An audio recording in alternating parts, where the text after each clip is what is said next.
আজকে লক্ষ্মীর ভান্ডার বাড়ানো হচ্ছে, আজকে যুবকদের যুবসাথী দেওয়া হচ্ছে, আজকে পুজো পার্বণে টাকা দেওয়া হচ্ছে, আজকে মন্দির বানানো হচ্ছে, অথচ ঠিকাদাররা যারা কারিগর সেই কারিগরদের আজকে কোনো দুরবস্থা। মঙ্গলবারের পর বুধবারও বহরমপুরে জনস্বাস্থ্য কারিগরি দপ্তরে তালা ঝুলিয়ে বিক্ষোভ ঠিকাদারদের।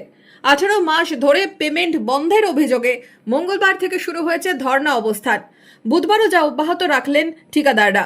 পেমেন্ট মিলছে না জল জীবন মিশন থেকে পাড়ায় সমাধান রক্ষণাবেক্ষণের কাজে।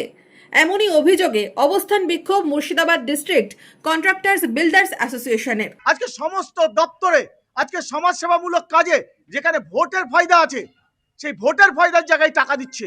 অবস্থান বিক্ষোভ থেকেই জোরালো হয় প্রতিবাদ। কতদিন চলবে অবস্থান?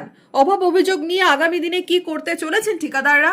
আমরা চাইছি যে আমাদের পেমেন্ট না হওয়া পর্যন্ত আমরা এই ধর্ণা সারা পশ্চিমবাংলা ব্যাপী জারি রাখবো।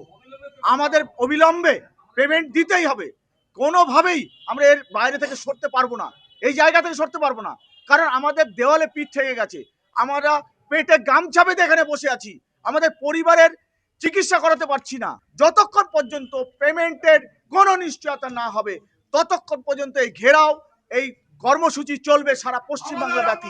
মনমোহিনী হেলথ কেয়ার, স্বাস্থ্য সেবায় অটুট শ্রেষ্ঠত্বের শিরোপা।